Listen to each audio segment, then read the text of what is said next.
What's up, everybody? Welcome to Kind of Funny Games Daily. That was an interesting point, Andy. I was not prepared at all for that point. For Friday, May 4th, 2018, I'm one of your hosts, Greg Miller, alongside the Rogue One, Gary Whitta. Happy Star Wars Day. May the 4th be with May you, the Gary 4th Whitta. Be also with you, my friend. As somebody who made a Star Wars film all by yourself. Yeah, it was all me. Yeah, That's yeah. why they called it Rogue One, because I was the only one to contribute anything to that Exactly. film. And so you've also done, obviously, Rebels episodes. Yeah, do you know I'm the only writer, or the only person, however you want to say it. This is my little bragging right in the Star Wars world. I'm the only person who's ever written Star Wars for film, television, books, and comics. Oh my gosh. Isn't that cool? That's really cool. Not even George himself can make that claim. I mean, presumably because he chose not to do whatever he wants. Yeah. But yeah, it occurred to me the other day. I thought that was just an interesting little bit of... Does May the 4th then, like, it's like a Star Wars celebration holiday kind of thing. Does it take on a different meaning for you? You mean now that I'm kind of inside Yeah, like of it? you make Star Wars. You've made Star Wars. I mean, I think all of it does in a way. It's like you can never really... I can't ever even go back and watch the original films like the same way again. Because once you're inside, once you've seen how the sausage is made, once you're a part of it, yeah, you do see it differently. Like I still can go back and watch Star Wars or Empire or Jedi and I think mostly enjoy them the way that I did when I was a kid. But once you've been inside that world, yeah, I mean, yeah, honestly, it's true. I think just in the greater world of kind of screenwriting and Hollywood, whatever, it's like anytime I can't go and see a film anymore without and just see the film for what it is. Like you see the Matrix, like you go, oh, okay, I see what the note was there, or I see, you're always like looking for what's the thing they're going to mention in the front that they're going to call back to. Yeah. So you just become and just moviegoers in general are more educated and smarter about that stuff now, which is why it's such a game of whack-a-mole now to try and stay ahead of audiences because they're always trying to like guess the twist ahead of time. But when you do it all day, when you spend all day thinking about story structure and character and twists and reveals and things like that, it becomes very hard to watch a film without that, like, oh, I would have done that differently, or there's always that kind of critical voice in your head. Thing for you with comic books now. Like, can you read a comic book and not also see the script or like write it out in your head as you do? To a lesser extent, yes, because I've done less in the world of comics than I have in other media. I've done more film and television. But I've done some comics. I've got one coming out next week. Oh, do you? What's that one? Oh, yes. Well, nice Greg way. I still got it. So that's when I said I've done Star Wars for film, TV, books, and comics. Yeah. That's the comics part is supposed to be coming out this week. Marvel pushed it by a week, but the official Marvel Comics 6-part adaptation of The Last Jedi starts next week, May 9th. The first issue will be in stores with a bumper 40-something page issue, I think. Oh, wow. A big one to start it off. And I got to write that and adapt it from Ryan's script and his film, and got to add some new scenes and come at different parts of the story from a different perspective. It's not just reading the movie in comic book form. Sure. We tried to add some stuff that made it feel like you're getting a slightly different experience. Like right off the bat, the very first thing in issue 1 is just alone with Luke and his thoughts, like before Rey even shows up at the end of The Force Awakens. Oh, okay. So it's kind of more like in his head and his inner monologue. Because obviously in that movie, he's a character with a lot of shit to figure out, a lot of demons, a lot of baggage.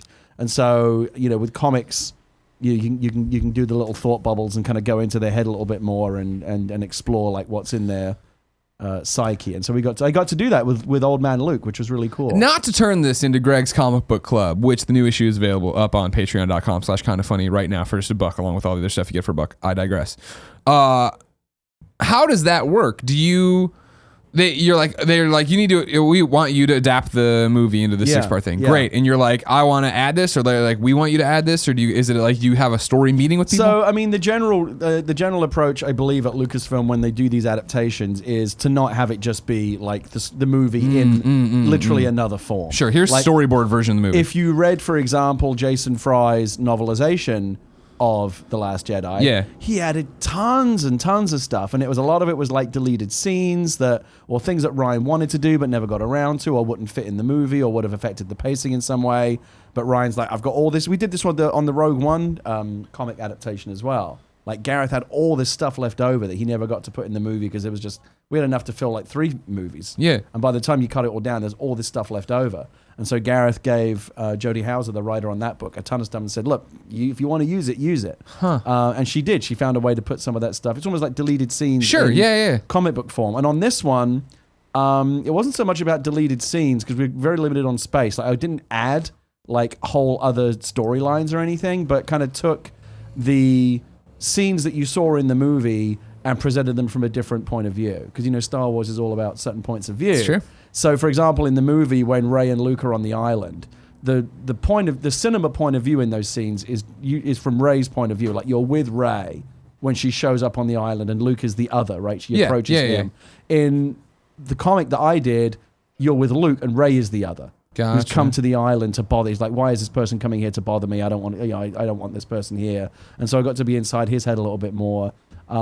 Just little things like, remember in the movie when they have to call up Maz on the hologram, and she's like, it's kind of a bad time right now. Did you get to show that? She's in a fight. So we did that from her side of the conversation. Wow, okay. So like Poe and Finn and Rose are in the hologram, and and you're actually with her. Huh. I was always wondering how they're going to do that. I knew they were going to at some point make an episode. I always thought it would be like a cartoon episode or something. They might. I mean, again, and they may well do that. It was just we were. But you're canon. Yeah, this comic's canon. Yeah. And so that would and so that was kind of the encouragement you get from Lucas when they say like, don't just copy. There are certain things where they say like, you know, like when Kylo says, you know, your parents came from nothing. Yeah. Like I can't go add a scene that says, where he's going, haha, she bought my clever deception, and start messing up things that, you know, are obviously, you know, decisions that are already reserved for episode 9.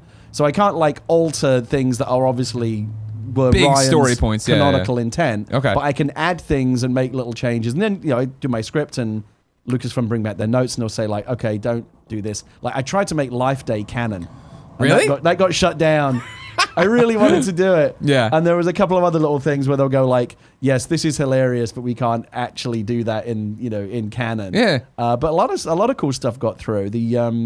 Like I said, the first you can go online right now. You can go to Newsarama and read the first 6 pages of the comic right now. Okay. And see some of the new stuff that we added. And the whole thing will be out next week. And then it's every month for the next 6 months. A 6-part comic, and then there'll be like some kind of trade or graphic novel at the end. Awesome. Yeah, really cool project to work on. I'm I proud got to of write dialogue for Luke Skywalker. I'm proud of you, Gary Whitta. Thank you, man. I mean, I like the movies and everything, but comics, that's a big deal. I know you like your comics. If you want to hear more about comics, Greg's Comic Book Club over on patreon.com/kindafunny for just $1, but I digress. For now, let me remind you that this is Kinda Funny Games Daily. Each and every weekday on a variety of platforms, we run you through the nerdy video game news you need to know about. If you like that, head over to kindafunny.com/KFGD. Give us your questions, comments, concerns, bad PSN names, and everything else under the video game sun. Then tune in on twitch.tv/kindafunnygames to watch us record the show live, or watch later on youtube.com/kindafunnygames, or listen later on podcast services around the globe. Housekeeping, we're brought to you by patreon.com/kindafunnygames, but I'll tell you about that later. For now, let's begin the show with what is and forever will be the Roper Report. Time for some cool Greg news. 5 items on the Roper Report. A baker's dozen. You're killing it today, cool Greg. Very proud of you. We don't need Kevin anymore. Somebody tell him he's fired. Number 1 on the Roper Report. Remedy's next game is debuting at E3. This is from Steve Watts at GameSpot, who reports Quantum Break and Alan Wake developer Remedy Entertainment will announce its next game at E3, the studio has announced. The project, which has been codenamed P7, will release on PC, PlayStation 4, and Xbox One under a new publishing agreement with 505 Games. The developer has also indicated it will be using the Quantum Break engine again and bringing it to PlayStation 4 for the first time since the studio's games have been Microsoft exclusive for several years. As first reported by PC Games N and confirmed by GameSpot, this will be a first look at the game, but it will be hands-off for press in attendance. That sounds like it will be relatively early in development, which makes sense given the financial reports have indicated that P7 won't launch until sometime in 2019. Other 505 games in the lineup include Bloodstained, Indivisible, and Underworld Ascendant. Gary, does this do anything? Did you play Quantum Break? Did you play Alan Wake? I did play Alan Wake. I didn't play Quantum Break. Okay. I don't like the way those two rhyme. It's kind of messing up my rhythm here. How dare they? Quantum Break was considered like one of those big first party titles that, I don't know, unless I missed something, it kind of felt like it came and went. Was it really that big a deal? I saw in the GameSpot reporting here from Steve Watts, the next paragraph goes into that, I didn't understand this either, that Quantum Break did better. Aaron Greenberg said Quantum Break did better than they anticipated, but it did not set the world on fire. It didn't feel like it left like a cultural footprint or anything. And that was heartbreaking as somebody who, I love Remedy games. And full disclosure, I would say I'm friends with a few of the people on that, like the staff. But even before that, the reason we know each other and like each other is because I liked Alan Wake so much and I was excited for Quantum Break. Right. And we had done stuff with them back in the old spare bedroom days. Quantum Break is a game that got the short end of the stick because it was the bridge between what old Xbox was going for and what new Xbox was. Where remember when Xbox originally came out, the Xbox One is going to be the bridge of entertainment Your and hub. multimedia TV, platform, yeah. Call of Duty. And if you remember, Quantum Break did Halo, Call of Duty, Yep. TV. Quantum Break did this awesome thing that I think works really well, but isn't for everybody. Where you played through the game, you'd make a choice somewhere in the section, and then you'd get like a. I forget. I don't want to speak out of turn here. Kindafunny.com/you're wrong to correct us. I want to say like 20 minutes, we'll say, give or take on either side. Video, live action, that's telling another side of the story that is very much the direct choice of what you just made. Right. And then that scene would end. You'd pick up with gameplay again, and they'd interweave them together. I liked it a lot. I thought it was cool. I thought it was an interesting way to merge. I have the. I mean, it's not installed, but like I have. I have a copy of it. I should. I'm a sucker for time travel and stopping time and running around and having cool powers, and that's what they did. And I really had a ball with it. But yes, you're right that I played it and I loved it and I talked about it, and I didn't feel like people really ever talked about it. I never get questions about it. It's one of those games that. Yeah, you kind of forget about it. I like these guys. They've got a great track record. Certainly, whatever it is they have, Remedy's got something going on. You'll want to see it. So I'm super stoked. Yeah, and I love that we're getting close enough to E3 now where we're getting, talk about what's going to be debuting, what's going on. Cool, Greg. Is the dog okay outside? Why is this dog just barking nonstop? Do we need to go save this dog? Am I about to get another dog? What's happening? Cool, Greg's looking. We got a. I don't know if you can hear it on the show, but there's a dog outside barking. There is a dog barking out there for sure. It's just chilling. Because I tried to save a dog out there last year. Gary Whitta. Went out there. There was a dog eating garbage behind Andy's car. Huh. And when I came out on the road, it wasn't leashed or anything. And so I was like, okay. And there's another guy there. I'm like, is that your dog? And he's like, no. And I had like all this stuff. I was like, damn it. And I put it down and I walked over. And then the dog ran, sure enough, not leashed, ran back into the road. It was like, started barking at me. And I was like, no, chill. And I finally started coaxing it and calming it down. And then another guy walked over and he was walking his dog. And the dog took off to go yell at that dog. And then the guy's like, is that your dog? I'm like, no, man, it's just a random dog. Can you not? And he kept trying to engage and the dog's freaking out. So then the dog calmed down and I tried to get close again. It ran away, ran 2 blocks down, turned a corner, went up, then ran into a building. There's like a church or community center over there. Right. I went in there and I was like, hey, and they were like setting stuff like, hey, I'm like, is this your dog? They're like, yeah. And I was like, it was 2 blocks away eating trash in the street, almost got ran over. Like, oh my God, thanks. I know, I hate that when you see dogs just wandering around. I'll always, if you can, you'll always go over and see if they have a tag or something. Yeah. Be better about your dogs, everybody. Number 2. The Madden lead has bounced from EA. This is from Hayden Taylor over at GamesIndustry.biz. After 6 years as creative director on Madden NFL, Rex Dickerson has announced his departure from Electronic Arts, saying it presents an opportunity to take the franchise in a new direction. Oh, I'm sorry, it's Dixon. Dixon spent a total of 12 years with EA, working on both the Madden and Medal of Honor franchises. Quote, this decision was made after many discussions with other leaders on the team, he said on Twitter. We collectively agreed this was the best path forward for everyone involved. This is as much for me and my family as it is about giving the team, the community, and the Madden franchise a chance for a new direction. In Hayden's report here, he goes on to talk about that. Dixon puts a stop to it. He's like, there's no drama, there's no story here. This isn't a good or this isn't a bad thing. There's not like tension. It's just time for me to move on. Okay. I put it out there that as a Madden fan, somebody who enjoys playing Madden, I'd like to see a new director come in there and see a new creative director come in. I'm not really much of a Madden guy. I did play the most recent one. It does seem like they have been trying to evolve it. I mean, they added the whole story career mode thing, right? Oh yeah. Long shot last year. We were big fans around here. Me, Joey, and Andy all loved a long shot. I've never really. I mean, I understand. I can watch American football on TV and follow. I understand the basics. Yeah. But like when all the plays come up and all the X's and O's, I have no idea what I'm doing. Yeah. I have no idea what I'm doing. It honestly feels like the game is playing itself. You should. What I wanted them to do was put long shot out on its own as like either a free download to get you enticed or a $15 download, because long shot is like a long episode of Friday Night Lights or something. Okay. Where it like there is like, all right, cool, you're gonna drop back and throw the football, but it's like, all right, cool, it's super simplified because they're just trying to get you to do a very specific thing at a very specific moment, and it's way more about the story of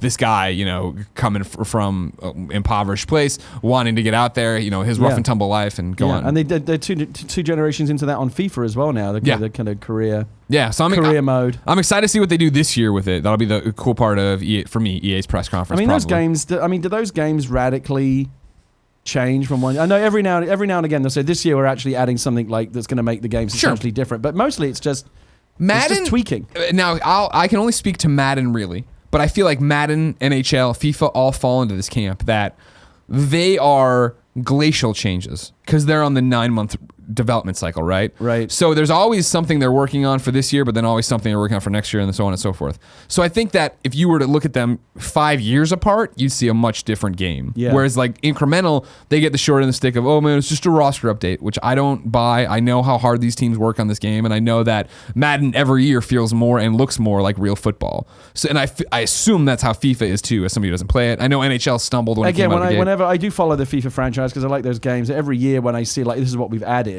it feels very like, unless you're really deep into the game, you're probably not going to, an advanced level player, you're probably not going to notice these changes very much. And it's a problem for them. It's a challenge every year, right? Because this is bread and butter stuff, right? The Madden and FIFA are two of the most important, most lucrative licenses in sports. I would love to be a fly on the wall when the time comes to re-up those licenses. Oh, yeah. And either FIFA or John Mann's people get to go, right, how much have you got? Because what are they going to do? Yeah, of course. When Tiger Woods kind of melted down, they moved off of him. But like, imagine if Madden just said one day, like, I don't want to do it anymore, or I'm going to make this prohibitively expensive for you. Like, they would have to, like, Madden is the name, like what they would have to completely rebrand one of their core franchises. So that part of it's fun, but also just the idea, you think of it as, we just put another one out every year with a roster update and a few tweaks and like money in the bank. But they can't really afford to think of it that way. Oh, I don't think they do. They have the NFL license.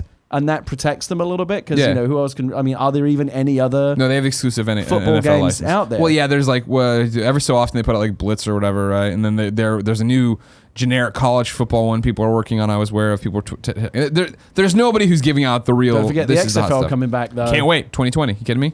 So they are somewhat insulated from that. But at the same time...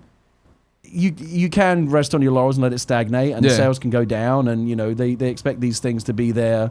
These guaranteed money. These are the games that keep the lights on. Yeah. So you better make sure you keep them fresh. Yeah. I mean, last year was a breakout for them where suddenly it was, Joey, who doesn't play Madden, wanting to play long shot and us talking about long shot and me on the Gamescast being like, what a great story. It has no right being this good. And then seeing, I want to say Jason Schreier over at Kotaku for sure. Outlets I wouldn't expect to be writing about Madden in a very impassioned way, writing about Madden in a very passionate way. Yeah. And I think adding things like those story modes make sense. Because it's there if you want it, but it's not going to mess. It's a nice additive for people that want to try that, but it's not going to mess with the core game. Just 100%. That's why I don't understand why they haven't broken it out, because I feel like for so many people, okay, cool, this story mode you just talked about, Greg, sounds awesome. I'm not going to pay $60 for this story mode that is, such a small piece of parsley on the plate for what Madden is. Right.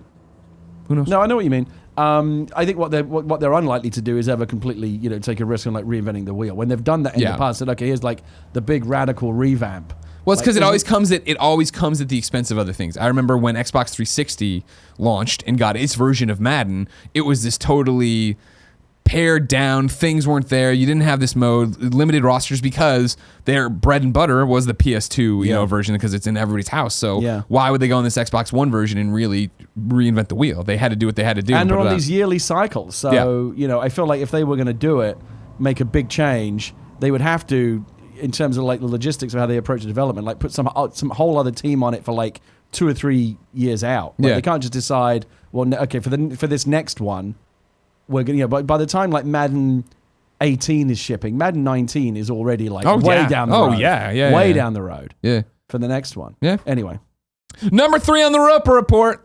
Xbox is doing pretty well, according to Xbox, but other people confirmed it. Xbox put out this statement. Today, we're witnessing a record-setting number of players playing at record levels and engaging in new ways. Xbox Live players are up 13%, and Xbox One sales are up 15% over the same period last year. All right. Now, of course, Yeah, hold on. I'm going to kick it over to GamesIndustry.biz, who has this part to jump in with. Although Microsoft stopped posting official sales figures for the Xbox One in 2014, the super-powered Xbox One X enjoyed a solid launch in the West last year and is predicted to sell 17 million units by 2021.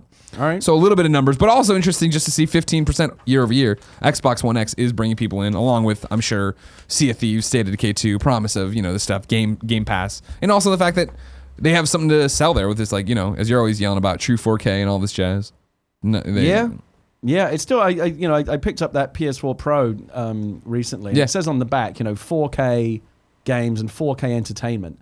And I was like, okay, what's the entertainment part? Because I know this thing won't play a 4K disc, but it says that you can stream in 4K. Sure. Which you can, but it's still, I don't know if anyone ever got a straight answer. The fact that thing doesn't have a 4K disc player in it still baffles me. Sure. Anyway, I've gone on. I've hammered on about that one before. You have, so don't hammer anymore. Number 4, I got a PUBG mobile update from you. This is also from GamesIndustry.biz, Hayden Taylor. PlayerUnknown's Battlegrounds was the most downloaded mobile game last quarter, despite only releasing in mid-March, reaching around 60 million installs across Android and iOS. According to the latest store intelligence data digest from Sensor Tower, PUBG was downloaded more than Snapchat, YouTube, Netflix, and Spotify. While PUBG didn't make it in the top 20 downloaded apps on Android, it was the second most downloaded app on iOS with around 40 million installs. Even so, PUBG was not among the highest earning apps last quarter. In fact, Fortnite generated 5 times more revenue than PUBG during both games' respective first week of monetization on iOS. How do they monetize those games? Do they sell you weapons or skins? Do you know? Well, Fortnite, does skins and stuff, right? Okay. You've seen that where you pop in and today they cycle it, I believe, every 24 hours of here's the new skin for today, here's the new glider, here's the new pickaxe. So you can do that, get your V coins. And is it all cosmetic or is it things that can actually give you an edge in the game? Yeah, no, Fortnite's all cosmetic. Yeah, there's no bonus to any of the stuff you're doing. Yeah. Can they hear you? Or are you on the mic? Get on the mic, cool, Greg. Sorry. No, that's fine. I just want to make sure the kids can hear you too. A rapper I listened to tweet last night saying that his dance he created is in that game now. Fortnite updated it. Yeah, to add it in. I believe it.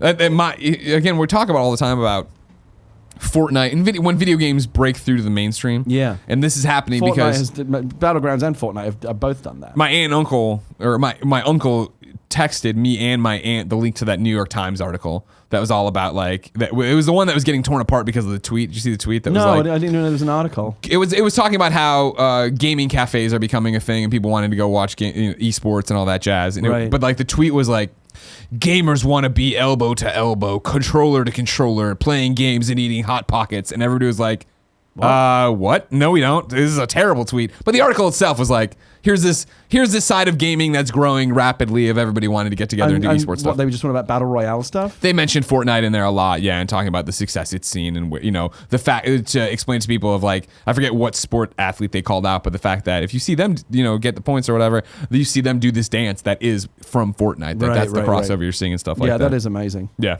So good job, PUBG. Good job, Fortnite, as usual.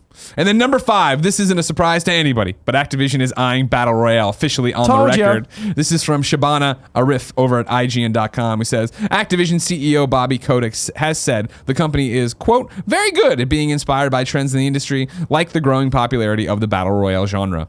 During an investor call, Kotick voiced his admiration for Fortnite for attracting new gamers of all ages and genders. He later added that when we see people innovate in an interesting and impactful way, we are very quick to figure out how to capture inspiration from innovation.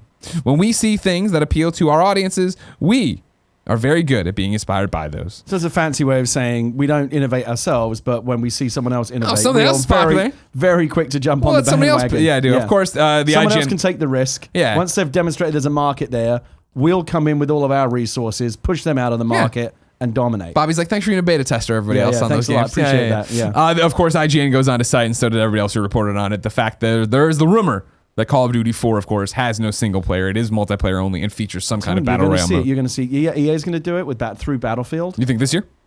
I mean, I don't know about that. I mean, it's going to be as soon as they can get it out. I guarantee you this is a high priority for developers at EA. Yeah. Most likely through the Battlefield franchise, through Activision, through Call of Duty. And I'm telling you, through Ubisoft and the Tom Clancy brand, you're going to see Battle Royale across all those I'd be down for it. I think that's where it gets very interesting. Is cool. Call of Duty's going to have a Battle Royale.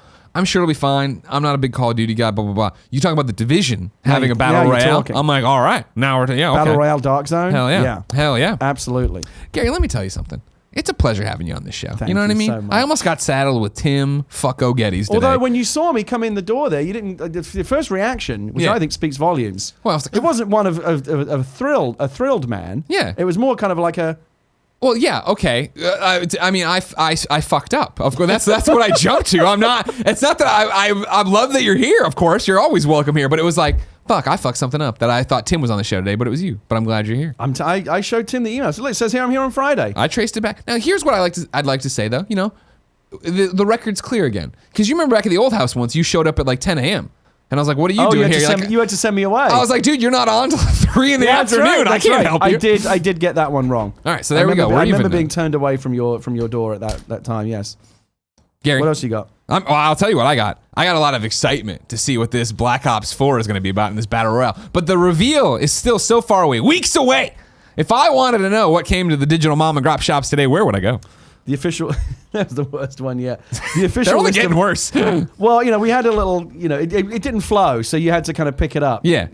I appreciate that. You can always do it. You'll always find a way. I'll get there. The official list of upcoming software across each and every platform as listed by the Kind of Funny Games daily show hosts each and every weekday. Yeah. Out today. This actually dropped yesterday, so don't you're wrong me, but I wanted to call it out. That Forza Motorsport 7 has a May update you can go get. Donkey Kong Country Tropical Freeze is on the Nintendo Switch. Nice. And then City of Brass is on PlayStation 4, Xbox One, and PC. I wonder if they added anything to this. We have it on Wii U. I wonder if they added anything to it. You got Funky Kong now. Switch. You got Funky Kong. You got a whole new character there. Nice. Yeah, and they did other stuff too. Funky Kong. I like that. Yeah. He has a surfboard. Okay. He has more life too. He's like an easier character, I think, because it's a hard game. Might have Obviously. to check that out. Do it, everybody. New dates for you. Obduction is on PlayStation VR May 8th. Deals of the day for you. Destiny 2 is the newest part of the Humble Bundle monthly early unlock. So if you want to play that Destiny 2, head over to Humble Bundle. And now, it's time for Reader Mail. But first, I need to tell you it's brought to you by patreon.com/kindoffunnygames. Did you know patreon.com/kindoffunnygames makes all this possible? It's true. If you like Kind of Funny Games Daily, please consider heading over there, giving us $1, which would get you early access to Party Mode. You could watch shows as we record them, like live. You get, if you want to go up in the thing, you can get fan mail. You can get letters from us. You can get videos from us. You can hang out with us. There's a whole bunch of different stuff. You can come on the show, but even just $1 really helps us out. So please, patreon.com/kindoffunnygames. Gary Whitta isn't free. It's true. Far from it. Yeah. Let's start with Nick, who wrote into kindoffunny.com/KFGD, just like you can, and says, good morning, Greg and Gary.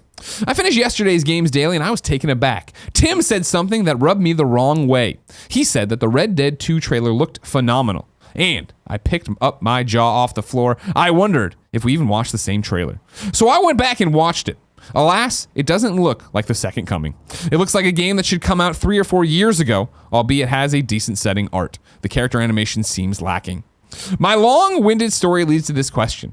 Do you think that if a company is going to announce Q date, I think it means a date, for a trailer, they should be explicit in whether or not it's cinematic trailer or a gameplay trailer?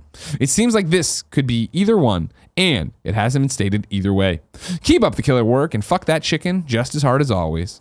Gary, did you watch the Red Dead trailer? Of course I did. What'd you think? Well, I toyed with the idea of not watching it, but I was never. You're not gonna make it. Nobody's gonna make it. I can't do the spoiler shutdown thing. Yeah. The way some people can. It's in the air supply. You're gonna see it. It's everywhere. And you're a commentator now on this show. You know what I mean? So it's my job. Like, exactly. I can't say like, oh yeah, Greg, I didn't watch I'm coming on your show to talk about games news, but I haven't watched like the trailer for the hottest game that's coming out. Of course.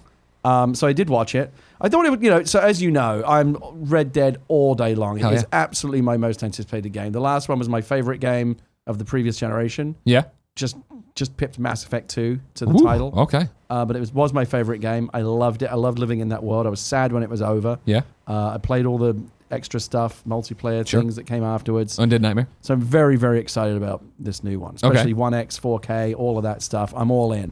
I loved the previous trailers, particularly this last one before this newer one. This newest one, for some reason, I don't know what it is. I'm with this guy. It didn't knock me sideways the way that the previous ones did. Okay. I don't know why. Well, the previous one was like your first taste, right? Your first look. Look at these lush So that landscapes. first look is always exciting, Yeah. and I'm still no less excited for the game. I mean, it's 11 out of 10. Excitement level will continue all the way through October. It's something to do with the way the trailer was cut or the musical choices they made. It wasn't to do with the fact they didn't show gameplay. Honestly, I'd rather not see any gameplay. I'd rather every trailer be cinematic and scene setting. Yeah. And let me see the gameplay. Like, there's a bunch of, I think there's some hands-on stuff that's either dropped or IGN's had a whole bunch of coverage. IGN is doing some stuff on it. That I won't watch because the gameplay I would rather definitely keep that aside. So I'm glad that I was talking to Tina Amini. You know Tina from IGN? IGN running the games team now. She ran all their Red Dead coverage this week, and I was chatting to her about it after I saw the trailer. And I said the same thing. Like, I didn't love it. Like, I'm still excited, but like this trailer didn't blow me away the way some of the previous ones have. And we were talking about whether or not gameplay... Is gameplay ever included in Rockstar trailers? I don't think it is. I think they just do cinematics. I think it's... I don't know if it's never. I think sometimes if you take off all the HUD, you get it. And I think they're usually running stuff... Their cinematic stuff is still using in-game assets. It's not like it used to be. Yeah, but it's rare that you'll see like a shot of just like Franklin walking down the store, car driving down the street or something. It's usually just all cinematic. So I think it's always been their language in trailers to not show gameplay, which again I like. Yeah. And I'm glad that the new trailer showed a little bit more context. We know what the year is. We know, John Marsden's there. Yeah, like this is young all, John Marsden. This is all cool stuff. Getting all scarred up. And again, there isn't anything in it that doesn't look great. Yeah. I'm super excited. It just, every now and again, a trailer just doesn't click for me. And this was one of those. And I say that as one of the most rabid Red Dead people out there. I'm a big Red Dead fan too. And I didn't walk away from them posting it going like, oh my, I have to pick my jaw off the ground. Blah, blah, blah. I still think it looks great. It looks like Red Dead, which is all I want, but it's hard to get super excited based on that. It's because it's just, is it more Red Dead? Is it the Red Dead world? Is it me on a horse and me being a cowboy? Maybe it's what you just said is interesting. It's hard to get super excited. Maybe the problem is we're already super excited. Yeah, I think so. To raise the bar and go, ooh, I'm even more excited now, would require something absolutely phenomenal. And this wasn't that. It was just, here's a bit more of what the game looks like. And it's also that thing of like, cool, it's setting the thing. We know it's the prequel. It's all established. Great. I like their setting of like, hey, this thing went wrong and now you're on the run from the lawmen and bounty hunters. I'm like, that's a great way. Again, I mean, I'm all in for that. Everything looked fantastic. There's little hints that it's going to be a really great involved story. Yeah. I think we might have just hit on it though. I think it might just be that. The reason why I certainly preferred the earlier trailers is those were what got my excitement level up. Yeah. Now it's up. Like the next thing, there's nowhere else. Like I can't be more excited for it. So there's nothing. No matter how many more trailers they release, it's not going to get me any. Like I'm maxed out on the excitement already. To quote Nick Scarpino, I can only get so erect. That's the problem. Okay, I mean that's another way to put it for sure. Tim Chaten wrote in to kindafunny.com/KFGD and says, "What's good, Greg and Gary? I just finished the fantastic God of War, and I can't help but wonder, why hasn't gyroscope fine-tuning for aiming made its way over to the PlayStation 4 and Xbox One? The inclusion of this on so many Switch games has made the other platforms feel dated from a control standpoint. This can be especially frustrating for me in God of War when I'm trying to solve some axe-throwing puzzles that require great speed and precision. Something I'm struggling with just the joysticks. Thoughts? Do developers go out of their way to include it on the Switch, Doom/Wolfenstein, and not include it elsewhere? Is you talking about kind of when you do this? Yep, like in Zelda, like when you do that to try to precision aim a little bit. Yeah, the Xbox controller doesn't have that, does it? It's the only one of the three major consoles that doesn't have it. Yeah, I don't think Xbox has gyroscopes. It doesn't. But kindafunny.com/. I've never seen it used. If we're wrong, don't confirm. Yeah, yeah. I think they don't. And it doesn't have a speaker in it as well, which is a bummer because the PlayStation and the Switch both make great use of that sometimes, but like the relevant sound effects come out of the controller. Turn it off. It's off by default on my PlayStation 4. That's my thing. I don't like any of these bells and whistles. I'm glad the precision aiming isn't in the PlayStation 4. When I was looking at Alien Isolation when that first came out. Yeah. Part of the reason why I would usually get the Xbox, I got the PlayStation version because the motion tracker is the controller. And that seemed like a nice touch. Sure, that's cool. Yeah. Well, it's like, there's plenty of games that I think use the bells and whistles on either the Switch or the PlayStation 4 or whatever you want to have. Interesting. Like I always liked Until Dawn, where you ever play Until Dawn all the way through? Not all the way through. I played it a bit. When monsters pop in, like you have to be completely still, and what it would be is hold your controller still, and it would pop up on the screen, and you have to like keep it inside this outline. And if you like wiggled your hand, they'd like scream at you and do stuff. That's a cool. That was really cool. That was really cool. But that works so well in that kind of game. In God of War, I want God of War. I didn't even know that was a thing that you could do. No, he's saying why isn't it? Oh, okay. In God of War, I don't want that because God of War is a more traditional gaming situation. I don't usually, when there are schemes that do that, I'm not usually a fan of it. Yeah. I think why don't more people take, it's getting included in Doom and Wolfenstein as you cite here, why they go out of their way to include it because cool, that's a Switch thing and we've already put this game out a few months ago, maybe a year ago. We want to make it seem like we went above and beyond for Switch players. Here's the Switch option. Whereas I think when you go to PlayStation 4, people usually want the traditional stuff. Again, I guess you can turn it off. I like it. I think I may be wrong. I think it was Alien, the Alien game I was just talking about, that also added, because there's a microphone in the controller as well. Sure. That you had to be quiet. And if somebody walked in and went, "Hey, what's going on?" the alien suddenly hears you and kind of rushes over to that get stuff's you. cool. Like that was always, and I don't know, was it ever confirmed? But that was always the thing with PT, where you had to like whisper into your controller at a specific thing to make something happen. But this is also when there was a million theories about how any of this stuff. That could have been cool. There's cool ways to do it. But I don't think it needs to be in every game. I don't know if it fits with a traditional game. I like the fact that the controller has that functionality. So if you've got a cool idea like the motion tracker or the, like you said, you got to stay still. Yeah. Those are fun It just gets ways depressing though then, because you figure how many all these benefits that are in the I'm looking at my DualShock right now. All the benefits that are in the PlayStation 4 controller, right, came at a cost some way. Where is that why controllers are so expensive? Because I have this touchpad that no one really uses. Occasionally a game uses a touchpad. I mean, the Switch right way. Pro controller, which I think is, if you're going to have a Switch, I think it's a must. You've got to have a Pro controller. That's an expensive controller. Right. Because it has all the bells and whistles. Yeah. You know, it's obviously wireless, which we expect these days, but it has the microphone, it has the speaker, it has full gyroscopic control. Like, that's a loaded HD controller. rumble, don't forget. HD rumble. That is a loaded up controller. And it's, the PlayStation 4, right? The light bar was something they thought they were really going to use. And a lot of people do use it, but not that much. And it's what drains the battery so quickly. First thing I do is I go into the settings and turn I don't know if it makes a difference. Yeah. But I turn the illumination on that way down to the lowest setting. Also because, like, if you're playing in a dark room, it's bright and it's distracting. Yeah, but then there's that occasional game that'll use it correctly. And like, I remember when on the redesigned DualShock where they put that like slice through the touchpad so you can see the bar, the light through it. Yes. I was always like, why? Nobody cares, blah, blah, blah. And then, of course, playing Uncharted The Lost Legacy, if you collected all the things in that area, you got the wristband that would then change the color of the light bar when you were getting close to a collectible. And it was like wow, what a cool use. But you're the one. And sometimes it's just something cosmetic that's cool. I think I'm right in saying in the PlayStation 4 version of Grand Theft Auto, when you're being chased by the cops, it goes the like old red. Flash red and blue. blue. Yeah, just exactly. little things. Like, it's nice touches. Yeah. But the Xbox controller, which is still my favorite. It's funny to think about this. The Xbox One controller is still my favorite. When it comes down to multi-platform games, I usually get the Xbox because I just like the way the controller sits in my hand better. Those offset sticks. I like the offset sticks. I just automatically know where I know where A, B, X, and Y are better than I know triangle, cross, square, and circle. I just do. See, I feel like Xbox and PlayStation for me, interchangeable buttons. I got that in my head. It's the Nintendo. It's the Nintendo. Where it's like, I got to hit A. I hit B. Fuck, jeez. Constantly quitting out of menus on the Switch because you've got Xbox fingers. Yeah. But you think that's A and that's B and it's not. It's flipped. Yeah. I really wish they could get around the table and have some kind of summit. Yeah. And say, someone's got to flip their buttons. Guess what, everybody? The lowest button in America is always going to be confirmed. That will always be the prime button, except on Nintendo where it's actually back or and then quit. you when you finally wrap your head around it in like Zelda or Mario, you're like, great, and then you try to go play something else and you're screwing it up then on Xbox or PlayStation. I know. Our lives are hard, everybody. If you're going back and forth between like a Nintendo game and an Xbox or PlayStation game, just forget it. Your Nintendo fingers are going to kill you every time. Nobody can do it. Brandon writes in to kindafunny.com/KFGD and says, what's good, KFGD crew? With the recent rumor that Rocksteady is going to announce a Superman game a couple of weeks before E3, do you think it was planned for this year because of the 80 years of Superman, and that they could Bethesda it and announce a release date at E3 for October or November? Thank you, Brandon.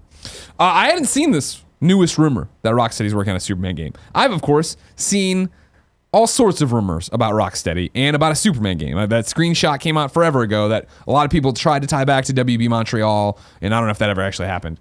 So let's take it this way. I don't know what this rumor is, and I don't believe it. I refuse to believe that there's a Superman game coming from Rocksteady, because if there was, I'd probably break down and cry. If that gets announced at E3, I will die. If anyone would, that would be your dream developer, wouldn't it? For 1,000%. Somebody who, like, you're literally, my entire life, I've seen so many bad Superman games, and everybody say, oh, it's impossible to make a good Superman game. You tell me Rocksteady, who just crushed Batman. Crushed it. Amazing. Time again. So much fan service, such an amazing universe, such a cool story. If you were to tell me they were going to come out and say, hey, we're making a Superman game, game over. I'll lose. If I keep saying that I predict they're going to be at E3, I predict is it going to be Xbox or PlayStation? I'm saying Xbox. If they come out and they're like, hey, whatever, I don't care where they do it. Our game's Superman. Gary, I will lose. I will punch through the video wall. Kevin will have to run over here and restrain me.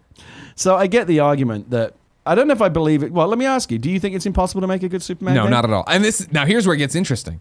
Me wanting Rocksteady to do this screws me over. Because I've had a pitch for a Superman game up here for years, and I want to make a very polished video about it, but there is no time at Kinda Funny or at IGN when I had the original idea to make it. So I've been putting it off. If I put it off too long and somebody actually announces a Superman game, I'm screwed. no one will click on it. I wasted a million views right there. But I digress. What was the question?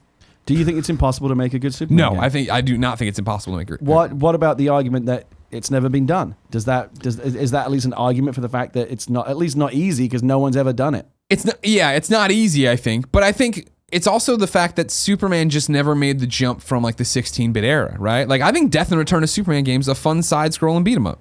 Like, and not to mention it's accurate to the comics. You play through as Superman, Doomsday kills you, you come back and play levels as Eradicator, Superboy, Steel. Like, they get everybody in, Cyborg Superman, and finish up. Great. Right. Even the Sunsoft Superman game, I didn't hate. Like, on Genesis is the one I'm talking about. And I know that, like, Atari's done stuff. And there's a bunch of weird things. It's when we get to the 64 era where things really go south. The Superman game is legendarily bad. Yeah, exactly. Well, then 64 comes and steals the thunder, though, right? Yeah. And then it's like we never really cover. Even the PS2 animated Superman games weren't terrible. You got to play as Clark Kent a couple levels. So what's the main? It is the argument the same argument that some people use about why Superman's boring because he's too powerful. Yeah, 100%. Like, how do you build that into gameplay? I think unless he has to go to like the Kryptonite planet or something.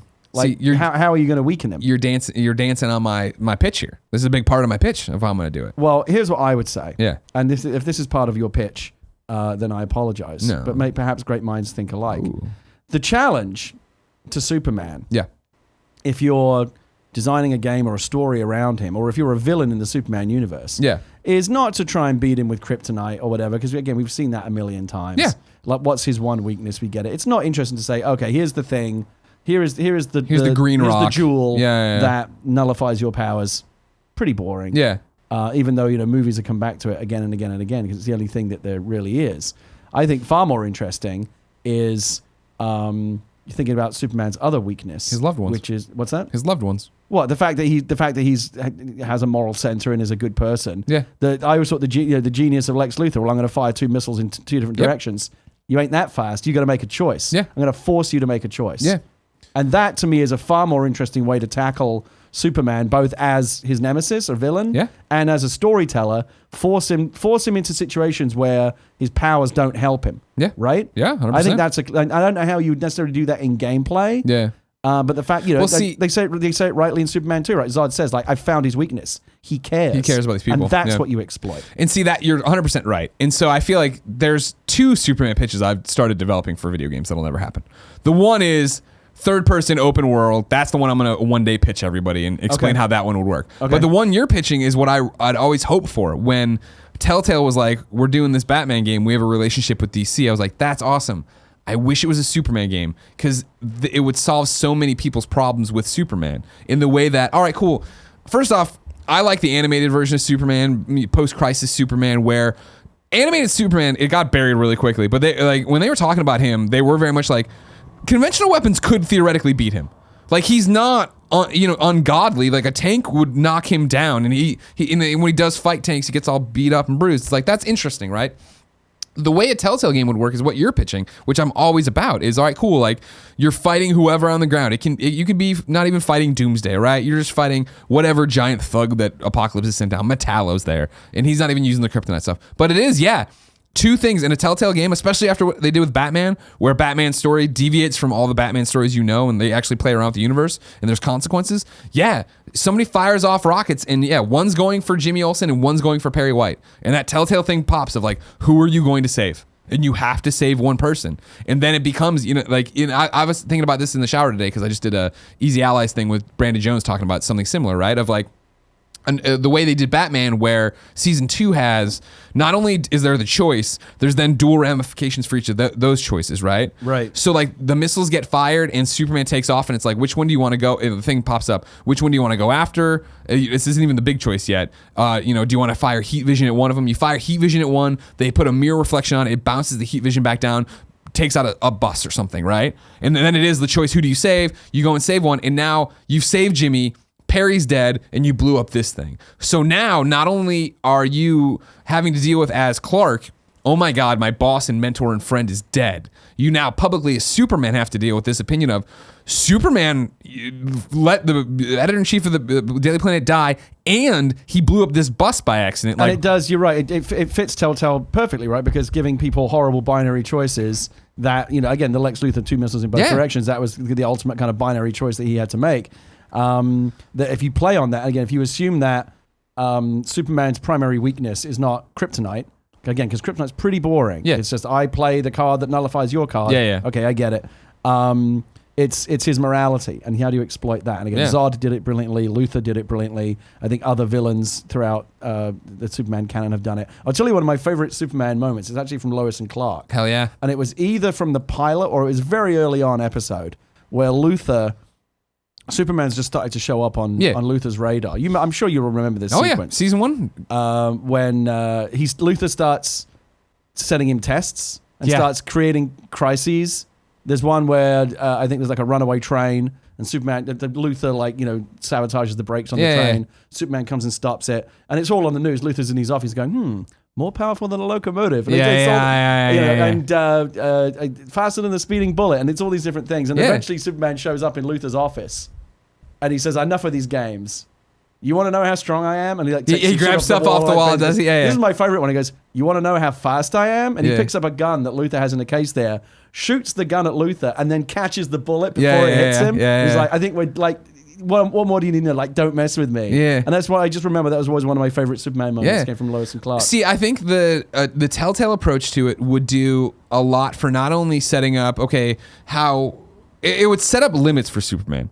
In the way that, no, you have to make the choice. It's not you can't go both ways. And then it would finally, I think, expose, and I know you and I don't agree 100% on this, but finally expose that, for me at least, or even for your Superman, that he is human and has human emotions. And seeing him behind the scenes as Clark or just in his apartment mourn the death of Perry, see how the ramifications of that bus getting killed weighs on him, the way public opinion would weigh on him and all these different things. So I want to say something about one more thing about Superman. Please do.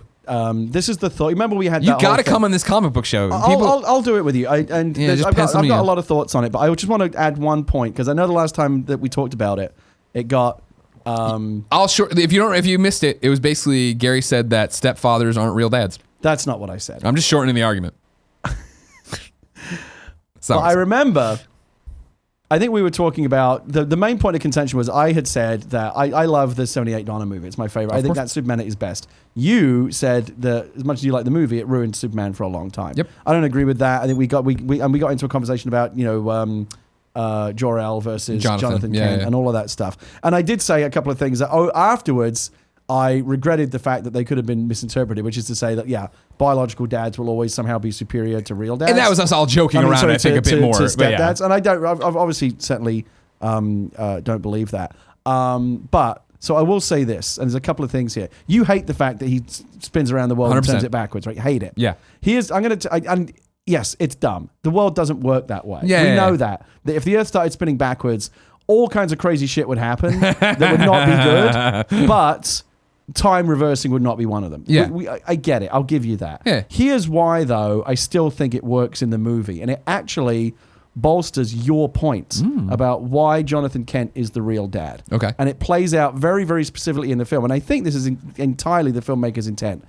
In that movie, Superman grows up, and we know he has two dads. He has Jor-El, who speaks to him in the Fortress of Solitude. Yep. And again, he's not an absentee dad, even though he's like in some kind of interactive crystal form. He's clearly there, able to talk to him. And inform him. He raises him for 20 years? 15 years? For the first 15, 20 years of his life, that's his dad. That's the second half. And sorry. Well, he has Jonathan Kent from... till end of high school. Up until around high school. So 18. And then Jor-El shows up again. And he comes out as a 30-year-old. So 12 years of Jor-El education. Plus you got the Jor-El education in the Kryptonite ship as well, the Krypton ship. Oh, sure. Yeah, good point. He's giving him all that knowledge. Yeah. And then he shows up later and says, "So my son, speak." And then the whole thing. And he's there for some years, I think. 12 years is what you'd where argue. He's being very Jesus. It's a very Jesus. It's a different actor at the end of the sequence. That's how much time has... He goes from being an 18-year-old to being a 30-year-old. Whoever played that kid to Christopher Reeve at the end. So they both have, I think, a pretty strong claim on being his dad. And it's nothing to do with biology. Sure. It's they both have Education. clearly had, they've had a tremendous influence on him. Yeah. And so he's got these two dads. When Luthor fires the missiles in two directions and Superman is forced to make a choice and Lois dies, and he can't deal with that, and he freaks out and he flies into the sky. Yeah. This is the part that's important. If you go back and watch that, both the dads are there in his head. You've got Jor-El saying, you are forbidden you can't to interfere in Yeah. human history. Yeah. And you've got Jonathan Kent saying, there's one thing I do know, son, and that is you are here for a reason. Yeah. And he's listening to the two dads, and he has to decide, which one am I going to listen to? Am I going to listen to Jor-El, I'm forbidden to interfere with human history? Or am I going to listen to Jonathan Kent, you are here for a reason? He sides with Jonathan Kent and turns the earth back and says, I don't care if I'm forbidden to interfere with human history, Dad. I defy you. I'm going to do this and listen to my other dad. Yeah. So that the movie, as much as you hate the earth spinning backwards, and it is silly, the point that the film is making is that Superman's ultimately choosing the other dad. And that helps your argument. To be clear, what I hate about it is the fact that it ruins Superman for so many people. Oh, he's too powerful, he's boring because he can reverse time. Right. In the context of the movie, great scene, really cool. It also gives what I'm talking about here, right? Like, before that, when he picks up Lois and he's crying, he's screaming, like, we get that emotion. You understand he has emotion. Oh, I mean, he's absolutely just grief-stricken at Christopher the end. Reeve, man. Good actor. Miss him. Let's do... So I don't know if that helps with our discussion at all, but that was the only point that I wanted to add. Dude, I don't care who wants to talk about Superman. We can derail the show Always forever happy about to it. talk about Superman. Brandon, to your question, though, do you think it's planned because of the 80 years of Superman? No, probably not. And also, do you think it'll be a Bethesda announced at E3 and be out in October? No, I definitely think that whatever Rocksteady's announcing, I would imagine, and we imagine and rumor that they're going to be at E3 announcing. I imagine that's a 2019 game, hopefully. And I say hopefully, it doesn't get delayed or something. One more thing, where do I want to go? One more thing, something to talk about. Gary Whitta. What do you got? Anything else? Yeah. Capcom, Nintendo E3 predictions. Oh, well, yeah. No, I don't like that one. No.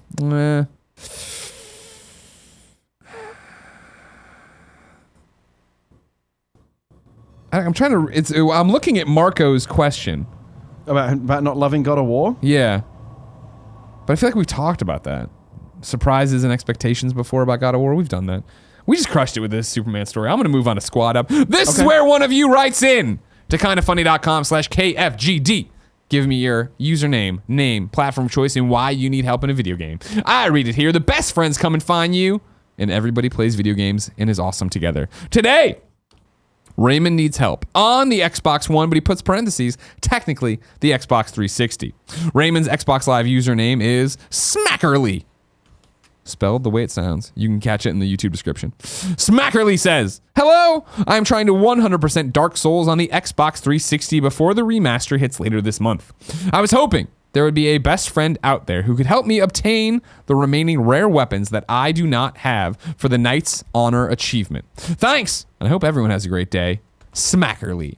If you want to play some of that there Dark Souls on Xbox 360, hit up Smackerly and help him out. Gary? What do you got? Oh, You're right. wrong. You're wrong. Yeah, I almost forgot about that. Shoved it down there today. What do you think we have this week? I don't think we did terrible. I think there's going to be a lot of editorializing as always. I don't think we got a lot wrong. We may have thrown a couple of things open because we didn't know. I don't want my iCloud terms and conditions. Get out of here. Here we go. What do you got? Oh, not that bad. Okay, let's see. Wow. Okay. No. Okay. Somebody wrote in with a very, very sexual username and then just gave garbage in there. You know what I mean? So don't worry about it. Okay. Show that one to me after. Sure. ETH Demon. Maybe he meant Earth, but he put ETH Demon. Says the Division has a Battle Royale mode on a smaller scale released a while ago. It's called Survival, and it's only 24 players instead of 100. It's not... I guess it technically is same, but I don't count that. I've played Survival. I enjoyed Survival, but that's the end of that.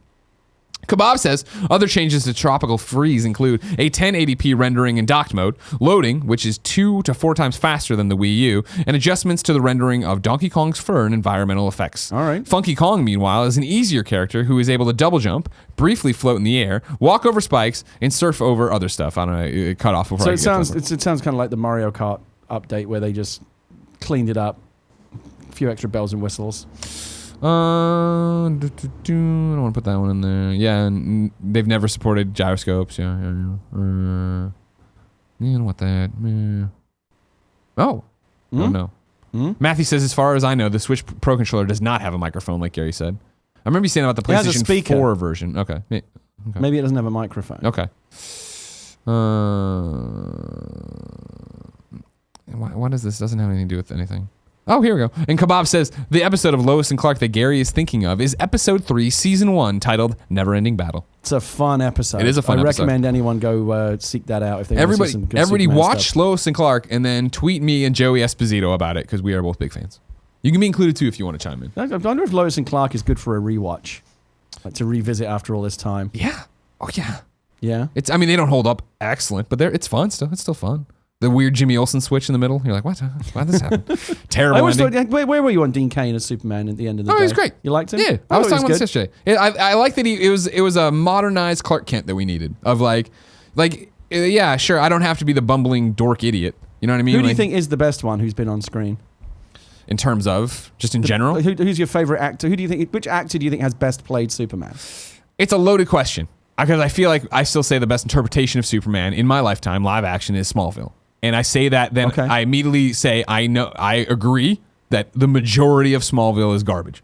A lot of bad episodes, but I think the ones that nail it so well. And to see Tom Welling wrestle with being an alien, be Clark, still want to be a hero, move on, build all these relationships. I never watched it. In the series finale of the show, did you finally see him like in the suit? Did he become the season Superman? finale? The final shot is him going up. It's they jump ahead in time. Spoilers. And because we've seen things here and there, and we've seen like footage of him doing stuff. But the suit comes up in the fortress on the right before he has to go stop Darkseid and Apocalypse and all this jazz. Okay. And then it's like some reused CG footage from like Superman Returns of him moving stuff and whatever. But then at the very very end, there's something breaks and he goes to the top of the Daily Planet and runs out and does the yank open and runs to the screen. That's it. That's you never cool. get a full body like him standing there rocking the suit. I wonder if they'll end up doing that with Gotham as well. Like it's weird. I don't watch that show. But No, me neither. It was weird to do like Batman without Batman and Superman without Superman. But they found a way to make those shows work. And that was the problem with Smallville is that let's go 10 seasons and you're like, what? No, he has to become Superman way before this. And they got worked around it with him being the Blur and all this stuff. It was stupid stuff where they should have just been like, whatever, we're gonna do it, but they didn't. So you say that Tom Welling is your favorite? Well, you Superman. said who's my favorite Superman? Which actor do you think has best embodied Superman for you? Well, I mean, it's got to be Christopher Reeve. Yeah, in terms of being in the suit and the nods and the winks and the everything like that. And the best awesome. Clark Kent too, which I think is the harder role to play. I would say again, I think for me, I want the modern blah blah blah, and like my version. That's why I like Smallville so much. But like in that scene in Superman the movie, when like you can say like, oh, how could anybody fall for this and yada yada yada. That scene is Superman the movie when Clark's in Lois's apartment right before they go out, and he's gonna tell her. Yeah. And he's Clark Kent. He does that, and he does this, and he goes up like 6 inches. He takes the glasses off, and then his whole and you see his posture changes. Yep. And you realize you kind of go, oh shit! Like I kind of see how you wouldn't put it together because he really does change who he is. It's a nod to like, wow, what a great actor Christopher Reeve is, that Incredible. he can pull those things off, and you are like, how can anybody not see it? And then you see it, and you're like, wow, okay, actually, that's pretty good. Was that particularly, because I know you're the expert here, I obviously Clark Kent, mild-mannered reporter, had always been there.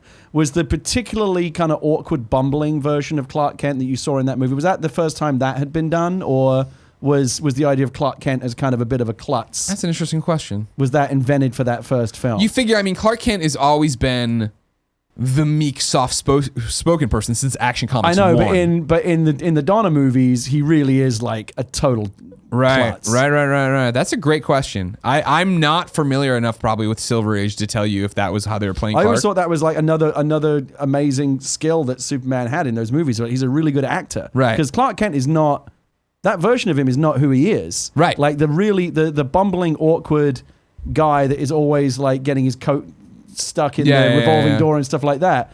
That's an act to distance himself from Superman as much as possible. But he's really good at it. He does it. You think about not just the actor doing it, but think about Kal-El is having to play that part all the time and constantly seem awkward and dopey. In such a that people will never suspect sad him. existence he would live. And it's a very sad existence, but he does it brilliantly. Yeah, he does. Except every now and again, like, I always love it when he like throws the hat and it just hits the coat rack perfectly. Like he forgets himself and does something amazing. Yeah.